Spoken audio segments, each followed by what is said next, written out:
সকাল 7টা থেকে সংসারের সমস্ত কাজবাজ করে নিজের রুমটাকেও কিন্তু সুন্দর করে সাজিয়ে তুলি প্রতিদিন। তো হ্যালো এভরিওয়ান, গুড মর্নিং। কেমন আছেন সবাই? আশা করছি সবাই ভালো আছেন ও সুস্থ আছেন। আমরাও বেশ ভালো আছি। আমার আরও একটি নতুন ভিডিওতে আপনাদের সবাইকে স্বাগত জানাই। আজ বুধবার আর এখন ঘড়িতে বাজে ওই সকাল 7টা নাগাদ। এখন থেকে আপনাদেরকে সাথে নিয়ে আজকের ভিডিওটি শুরু করলাম। ঘুম থেকে উঠেছি তখন বাজে ওই 6টা নাগাদ। তো নিচের কিছু কাজবাজ করে স্নান সেরে কিন্তু ওপরে চলে গেছি জামা কাপড়গুলো মেলতে। এদিকে জামা কাপড় মেলে ঠাকুর প্রণাম করে কিন্তু নিচেও চলে এসেছি। আর নিচে এসে ভাতটা বসিয়ে দিয়েছি। ভাত বসানোর পরে বাড়ির সবাই মিলে কিন্তু ছাতু মুড়ি খেয়ে নিলাম। অনেক দিন পরে খাওয়া হলো আর বাড়ি কিন্তু আজকে সবাই মিলেই বসে কিন্তু বেশ আনন্দ করেই ছাতু মুড়িটা খেলাম। এদিকে বাবার সাথেও গল্প করছিলাম, দিদির সাথে গল্প করতে করতে আমাদের কিন্তু খাওয়াটাও কমপ্লিট হয়ে গেছে। এরই মধ্যে ভাতটাও হয়ে গেছিলো। তো ভাত হওয়ার পরে আজকে ছেঁচির শাকের বাটা করব। তো সেই জন্য মা সমস্ত কিছু বলে বলে দিয়েছে, আমি এদিকে করে নিলাম। তো এদিকে দেখুন সকালবেলা আর বেশি কিছু রান্না করব না, ছেঁচির শাকের বাটা করব, একটা পাঁচমিশালি তরকারি করে নেব। এই দিয়ে কিন্তু সকালের খাবার দাবার হয়ে যাবে। এদিকে দেখুন রান্না বান্না করার পরে বাসন যেগুলো হয়েছিল সেগুলোকে ধুয়ে দিয়েছি, ধুয়ে ঘরে চলে এসেছি। এরই মধ্যে তাতান ঘুম থেকে উঠে গেছিলো যখন আমি বাসনগুলো ধুচ্ছিলাম। ওই যে ওর বম্মার কাছে আছে। তো এরই কারণে আমি এখন ঘরের কাজগুলো সমস্ত সেরে নেব। যখনই তাতান ঘরে আসবে, মানে ও সবসময় খেলা করতে চায় ওর সাথে, তো তখন আর না কোনো কাজই করা যায় না। তো এদিকে দেখুন প্রথমে বিছানাটা গুটিয়ে নিয়েছি আর আজকে বেড কভারটা পেতেছি। তো সেই কারণে বেড কভারটা পেতে কিন্তু এই যে রেক্সিনটা দিয়ে দিচ্ছি। রেক্সিনটা পাতাতে না খুব সুবিধে হয়। যতই নোংরা করা হোক না কেন সেটা কিন্তু বিছানাতে লাগে না, মানে বিছানা চাদরে কিন্তু আর লাগে না। রেক্সিনের ওপর দিয়ে সমস্ত কিছু চলে যায়। আবার রেক্সিনটাকে ঝেড়ে মুছে রেখে দেওয়া হয়।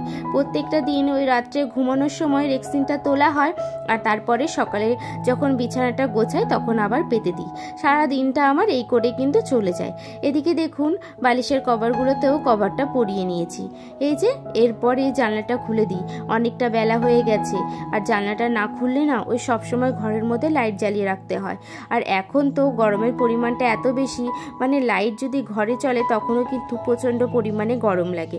তো কালকে এই শাড়িটা পরে না গেছিলাম পিসি বাড়ি, আর এসে গোছানো হয়নি। তো সেই কারণে এই যে এখন কি করলাম, শাড়িটা গুছিয়ে নিচ্ছি। আর একটা গামছা ছিল সেটাকেও গুছিয়ে গামছাটাকে আলনাতে রেখে দেব। আর শাড়িটা যেহেতু আমার তো খুব একটা শাড়ি পরা হয় না, সমস্ত শাড়িগুলো বলতে পারে নতুনই রয়েছে। তো সেই কারণে ওই যেইটুখানি পরে একটুখানি রোদ দিয়ে কিন্তু আর তারপরে আবার রেখে দিই। এক একটা শাড়ি 2-3 বার যদি নাই পরা হয় তাহলে কিন্তু ধুলে শাড়ির জিনিসটাই নষ্ট হয়ে যাবে। এদিকে দেখুন ঘরের সমস্ত কাজবাজ করে ওই যে বিছানা চাদরগুলো ছিল সেগুলোকে সমস্ত ধুয়ে দিয়েছি। তো ওপরে এসে দেখছি যে জামা প্যান্টগুলো সকালে মেলা হয়েছিল সেগুলো কিন্তু শুকিয়ে গেছে। আর এইদিকে বাবার বিছানা চাদরটাও কি করলাম, ধুয়ে দিয়েছি। ওই কারণে সমস্ত জামা প্যান্টগুলো যেগুলো শুকিয়ে গেছে সেগুলোকে উঠিয়ে নিয়েছি। আর তারপরে এই জামা প্যান্টগুলো সমস্ত মেলে দিয়েছি। দেখুন আমি একদমই কিন্তু রোদের দিকে তাকাতে পারছি না, মানে বুঝতেই পারছেন রোদের পরিমাণটা কতটা পরিমাণে। আর এতটা গরম না সত্যি আর সহ্য করা যাচ্ছে না, মানে 2-3 বার করে স্নান করলেও মনে হচ্ছে কি সারাক্ষণই জলের মধ্যেই থেকে যায়। এদিকে মা নিচের থেকে বলল কি তেজপাতাগুলোকে একটুখানি রোদে দিয়ে এসো, আমি আর সকালবেলা দিতে ভুলেই গেছিলাম। তো এদিকে ছাদের সমস্ত কাজবাজ করে নিচে চলে এসেছি। নিচে এসে কিন্তু সকালের খাওয়ার দাওয়াটাও করে নিয়েছি। সকালে খাওয়ার দাওয়ার করে প্রথমে দিদি ইঁচড় রান্না করেছিল, তো সেটা আর আপনাদেরকে ভিডিওতে দেখাতে পারিনি। দিকে দিদির রান্নাও কিন্তু হয়ে গেছে। আরেকটা সাইডে আমি কি করলাম, ডিমগুলোকে সমস্ত ভেজে নেবো। একসাথে সমস্ত ডিমগুলোকে কিন্তু ফাটিয়ে নিয়েছি। তো একটু হলুদ, নুন আর গোলমরিচের গুঁড়ো দিয়ে কিন্তু ভালোভাবে ফাটিয়ে নিলাম। এদিকে দেখুন তাওয়াতে তেলও দিয়ে দিয়েছি। তেল দেওয়ার পরে না কিছুটা ডিম দিয়ে দিয়েছি। আর জানেন তো এখানে একটা বড় ভুল করে ফেলেছি। এইভাবে মানে এই রেসিপিটা এইভাবে আমি প্রথম রান্না করছি। তো আমিও সেরকমভাবে জানতাম না। মা আমাকে বলে দিয়েছিল, তো আমি আমার মতনভাবে রান্না করে ফেলেছি। মানে কি হয়েছে, মা বলেছিল প্রত্যেকটা ডিম ফাটানোর পরে খুব একটা কি দুটো করে মানে ডিমের অমলেট করবে, তারপরে যাতে কেটে কেটে স্লাইসভাবে রাখবো। আর আমি ভেবেছি যে মানে একসাথে কি করেছি, 2-3টেকে করে ফেলেছি। আর কি হয়েছে, ডিমের অমলেটগুলো না পাতলা পাতলা হয়ে গেছে। আর মা বলেছিল একটু মোটা মোটা থাকলেই হচ্ছে ঝোলের মধ্যে কিন্তু বেশ সুন্দর খেতে লাগে। তো এটাই আমার বড় একটা ভুল হয়ে গেছে। আর মা তখন ছিলও না, আর সেই জন্য মা বলছে একটুখানি ডেকে নিতে পারতে, নাহলে ঝোলের মধ্যে দিলে তো ডিমগুলো যদি ভেঙে যায়, এই কারণে। তো এদিকে দেখুন ডিমগুলো ভাজাও হয়ে গেছে। তারপরে ডিম কষাটা বসিয়ে দিলাম। প্রথমে তেলের মধ্যে একটা শুকনো লঙ্কা, একটা তেজপাতা, জিরা, দারচিনি, এলাচ, লবঙ্গ দিয়ে কিন্তু ফোড়ন দিয়ে দিয়েছি। এই ফোড়নটা দিলে কিন্তু একটা স্মেলটাই খুব সুন্দর আসে। তো তারপরে দেখুন স্লাইস করে কেটে রাখা পেঁয়াজগুলোকে দিয়ে দিয়েছি। পেঁয়াজগুলো একটু লাল লাল হয়ে ভেজে আসলে টমেটোটা দিয়ে দিয়েছি। টমেটোটা যখন একটু নরম হয়ে এসছে, তারপরে নুন হলুদ দিয়ে বেশ কিছুক্ষণ কিন্তু সমস্ত মশলাগুলোকে ভেজে নিয়েছি। এরপরে সমস্ত হচ্ছে যে গুঁড়ো মশলাটা দিয়ে দেবো, মানে বাটা মশলা যেটা হচ্ছে। এখানে জিরের বাটা দিয়েছি, লঙ্কা বাটা দিয়েছি, আর আদা বাটা দিয়েছি। এই বাটা মশলাটাকে দিয়ে বেশ কিছুক্ষণ কিন্তু হচ্ছে যে কষিয়ে নেব মশলার ঝোলটাকে।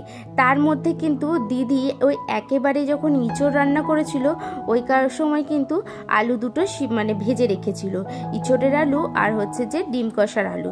তো আলুটা আগে ভাজা ছিল, সেই কারণে আলু দিয়ে আর কিন্তু কষালাম না। এদিকে দেখুন 3 থেকে 4 বার করে অল্প সামান্য গরম জল দিয়ে দিয়ে কিন্তু বেশ কিছুক্ষণ ধরে আমি মশলাটাকে কষাই। এইভাবে মশলা কষানোটা কিন্তু আমি এই বাড়িতে এসেই শিখেছিলাম। তাও আবার সবার প্রথমে আমার হাজবেন্ড আমাকে শিখিয়েছিল, যখন দুজনে আলাদা থাকতাম তখন।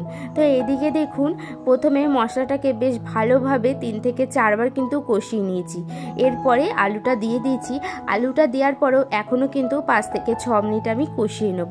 যত আপনি মশলা কষাবেন ততই কিন্তু রান্নার টেস্টটা বেশ দ্বিগুণ হয়ে যায়। তো এদিকে দেখুন আলু দিয়ে মশলাটা বেশ ভালোভাবে কষানোর পরে তারপরে হচ্ছে যে জল দিয়ে দিয়েছি।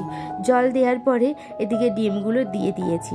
এই সময় মা এসেছিল, আর মা এসে এই সময় আমাকে বলল যে চল যা হয়েছে হয়েছে, এরপরে কি করবে, একদম মাখো মাখো যখন হয়ে আসবে জলটা তখন ডিমগুলো ছেড়ে দিও।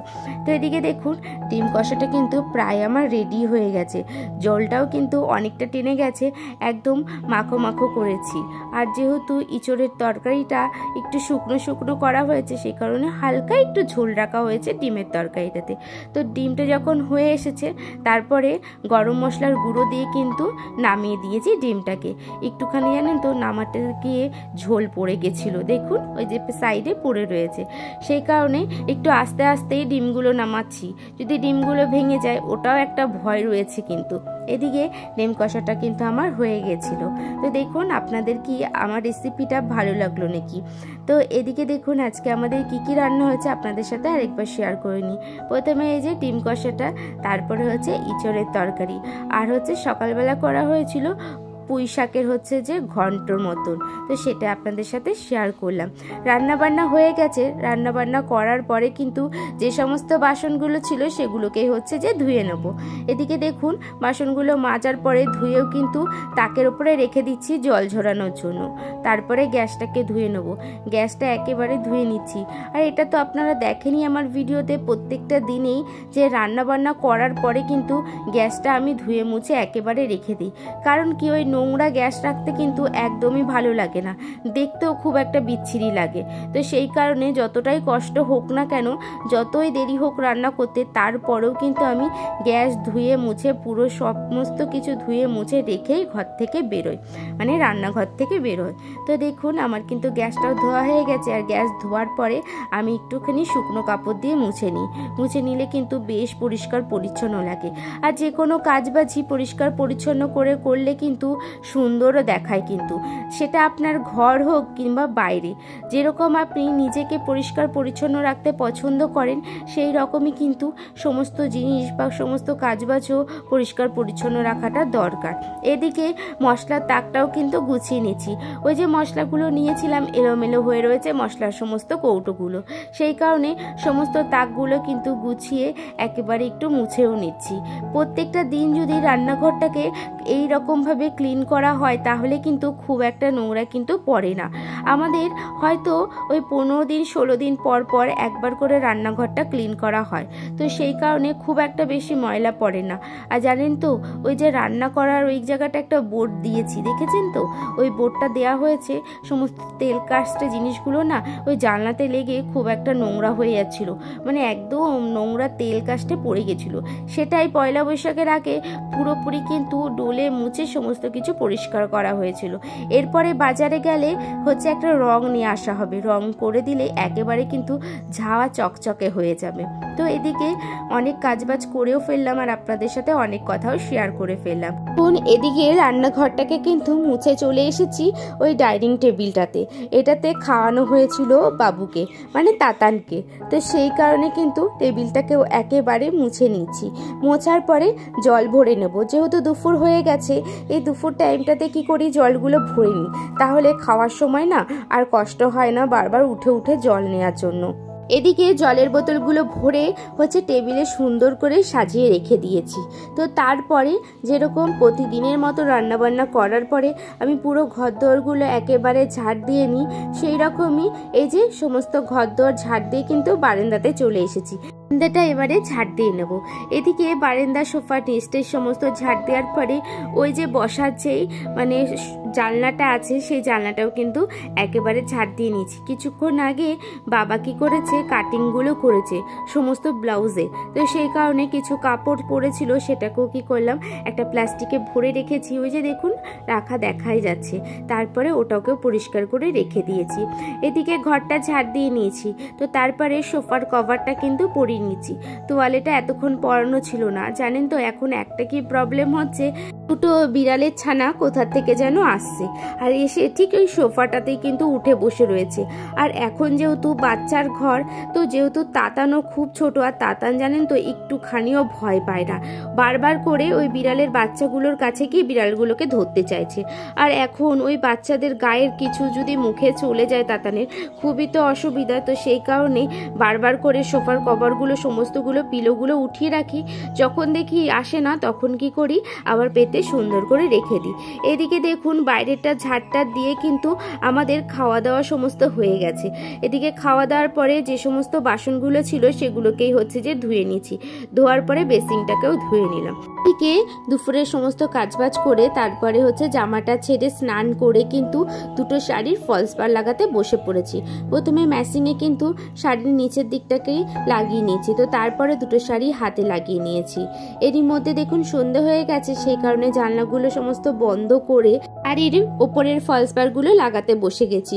ওই প্রায় আধ ঘন্টা কি 45 মিনিটের মতন লেগেছিল। তো এরই মধ্যে দুটো শাড়ি কিন্তু ফলস পার লাগানো হয়ে গেছে। তো দেখছেন তাতান এখনো ঘুমাচ্ছে, ওই যে বিকেলবেলা ঘুমিয়েছিল এখনো ঘুম থেকে ওঠেনি। তো ও যতক্ষণ না ঘুমায় ততক্ষণই সুবিধে, জানেন তো, সমস্ত কাজবাজগুলো সেরে নেওয়ার। তো আজকের মতন ভিডিওটি আমি এখানেই শেষ করলাম। যদি আমার ভিডিওগুলি ভালো লেগে থাকে তাহলে আমার পাশে থাকবেন।